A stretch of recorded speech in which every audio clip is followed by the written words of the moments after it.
I paid for her a dream vacation, but she took her lover instead, so I canceled their flight home.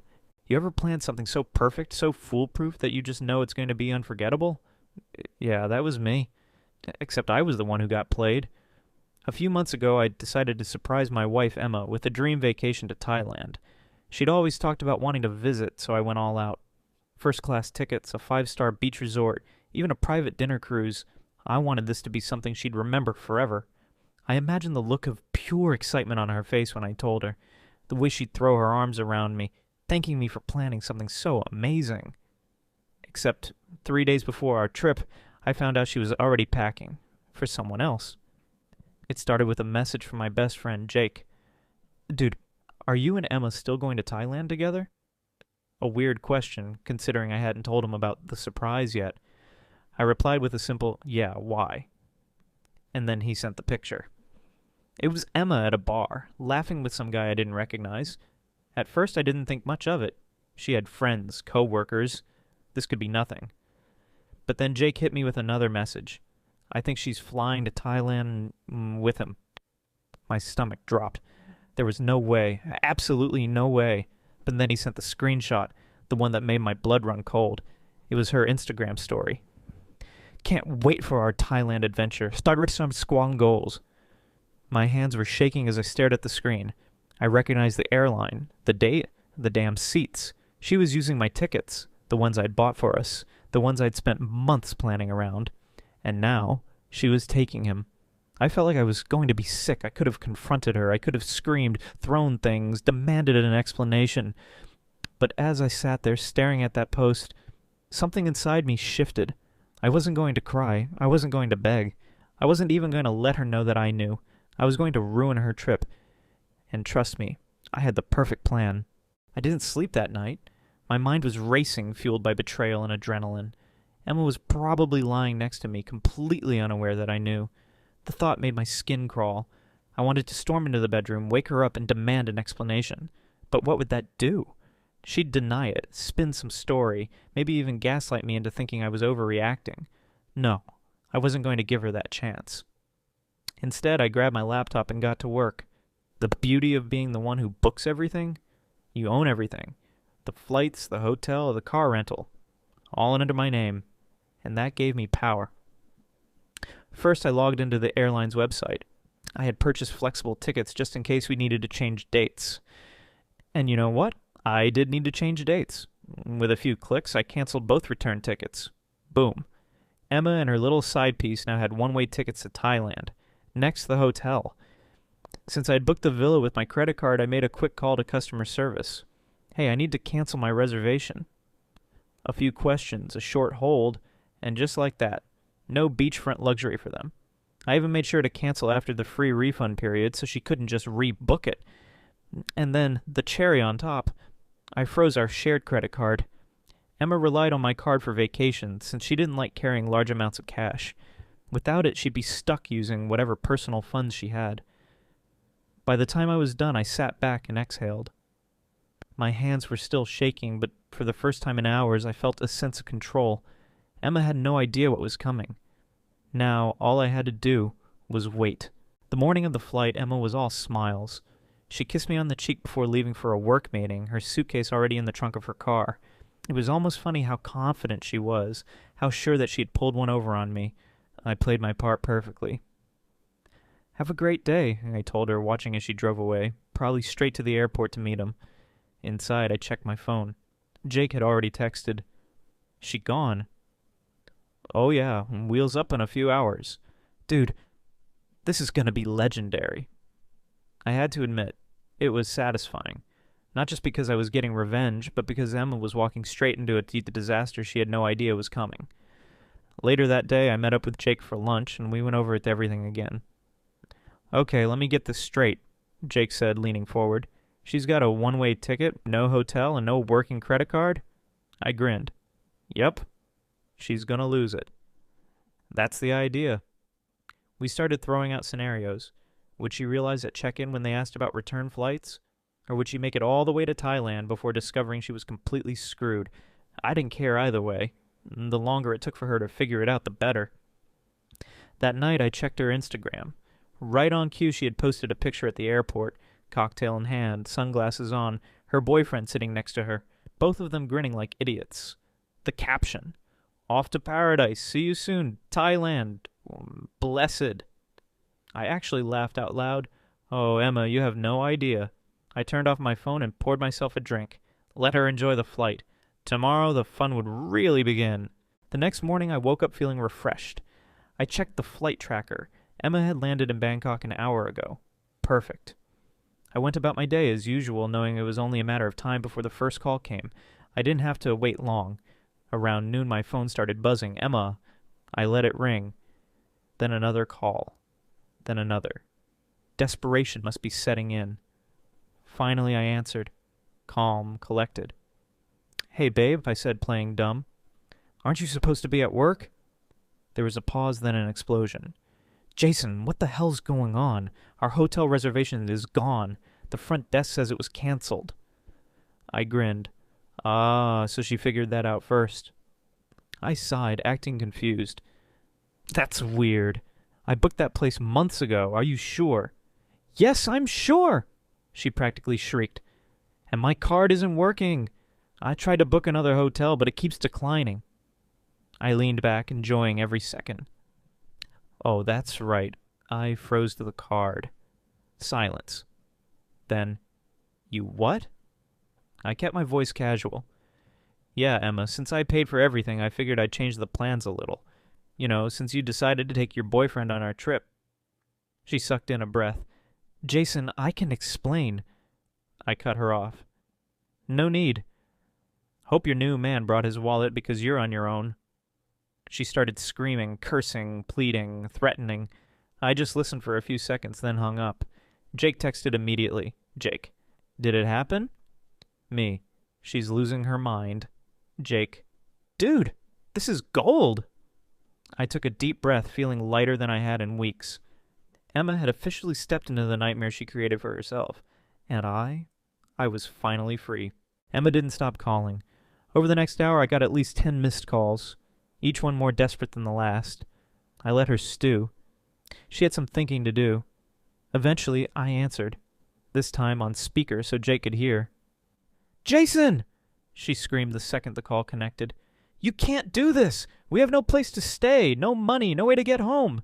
You need to fix this right now." I took a sip of my coffee. "Oh? I need to fix this?" "Pretty sure you're the one who took your side piece on my dime," she groaned in frustration. "It's not what it looks like. He's just a friend." Jake burst out laughing. I barely held mine in. "Oh, totally," I said. "A friend you snuck off to Thailand with behind my back, using the tickets I paid for. Do you think I'm an idiot, Emma?" She went quiet for a second. Then she switched tactics. "Jason, please, I messed up, okay? Just book us a hotel and we can talk when I get home." I smiled. She still thinks she's getting home soon. "All right, about that," I said, dragging it out. "I also canceled your return ticket, so you might want to figure that out." Silence. Then, "You what?" Jake was dying laughing next to me. I had to mute myself for a second to keep it together. "You can't just leave us here," she screamed. "That's illegal or something. You're insane." I unmuted. "Nah, Emma, it's completely legal. You're an adult. You made your choices. Now live with them." I could practically hear the panic setting in. "We don't have enough money for new tickets, so we'll be stuck here." I shrugged. "Not my problem." More screaming, more threats. I let her rant for a while before saying, "Emma, I hope your new man is good at problem solving. Because you're gonna need a miracle." Then I hung up. Jake shook his head. "Dude, this is the best revenge story I've ever seen." I smirked, checking my phone. Another string of missed calls, texts, and now voicemails. Emma was unraveling, and I was loving every second. The first voicemail was pure rage. "Jason, you absolute piece of stuck. You think this is funny? You're a pathetic loser. You better fix this or I swear to God." Delete. The next one. Panic. "Jason, please, I messed up, okay? I get it. You're mad. But you can't just leave me here. I have nothing. We need to get home. Just book the flights and we'll figure this out later. Nope. Then came the real desperation. Jason, I don't know what to do. The hotel kicked us out. We tried finding a cheap hostel, but everything's full. We've barely eaten since we got here. She sniffled. Please, just help me. I need you. I sat back, enjoying the irony. The same woman who cheated on me and left me in the dark now needed me to bail her out? Not happening. Jake, sitting across from me, was dying laughing. Dude, I swear this is better than any movie. She's officially out of options, I said, grinning. Then a new text popped up. From Emma's mom. Jason, please! Emma called us. She's in trouble. Can you help her get home? Oh, so now her family was involved? Interesting. I typed back. Me. You should ask her boyfriend for help. I'm done. A minute later, another text. Emma's mom. Wait, what boyfriend? I smirked. Looks like Emma hadn't told them everything. Before I could reply, my phone rang again. Emma's number. This time I picked up. Jason. Her voice was wrecked, like she'd been crying for hours.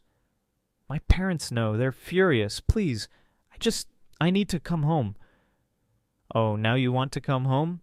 I said, pretending to think. Let's see. I could help you. But then again, you didn't think twice before flying off with another man, did you? I swear it wasn't like that. Please, Jason, I have nothing here. I exhaled, dragging it out. Then, in the calmest voice possible, I said, Emma, you made your bed. Now lie in it. And I hung up. After I hung up, I knew Emma was out of tricks. The rage had faded. The excuses had failed. The begging got her nowhere. Now she was truly desperate. An hour later, another text popped up, this time from an unknown number. Unknown. Hey man, it's Ryan. We need to talk. I had to laugh. This dude, Emma's little vacation fling, was actually reaching out to me? What, did he think we were going to negotiate? Jake was grinning across the table. Oh, hell no, you have to respond, I typed back. Me. Who's this? Ryan. Emma's friend. We're in Thailand. She told me you screwed us over. We just need flights home. Can we work something out? Emma's friend. Cute. I took my time before responding. Me. You mean the flights I paid for? The ones she used to take you on a vacation behind my back? Nah, man, figure it out. Ryan tried to play it cool. Ryan. Look, I get it. She messed up, but we're stuck. If you just help us get home, I'll pay you back. I nearly spat out my drink. Oh, now he's offering to pay? Me?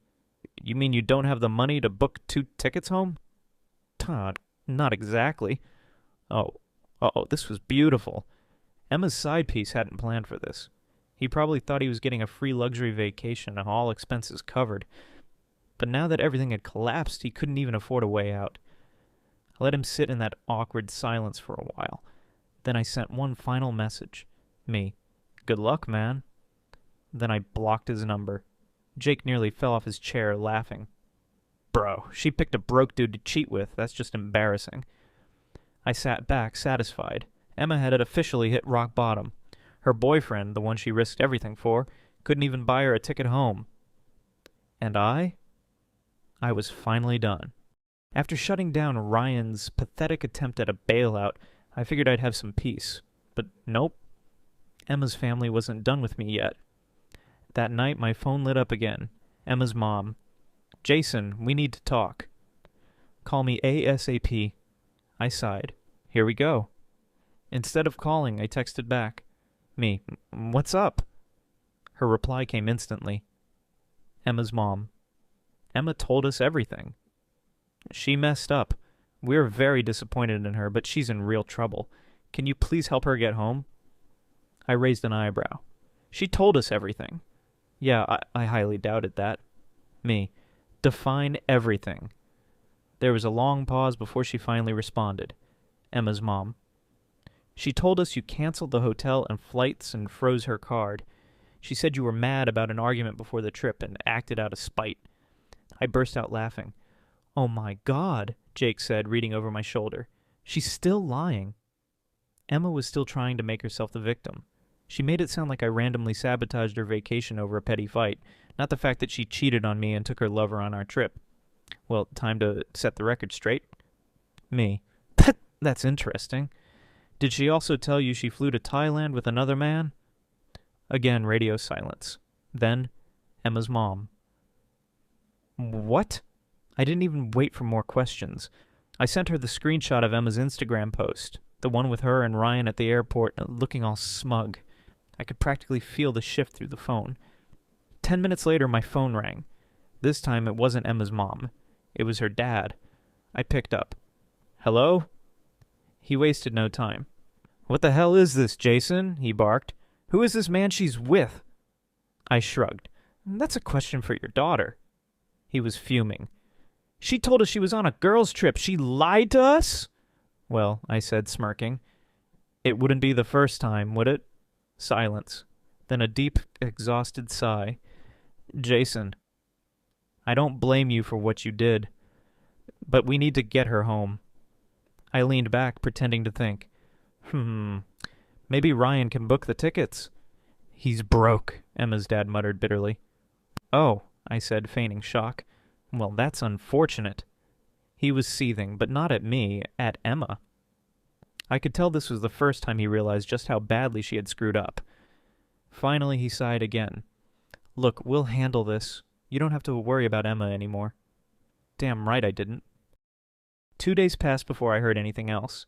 2 blissful, stress-free days where I didn't have to deal with Emma's lies, her pathetic boyfriend, or her desperate family.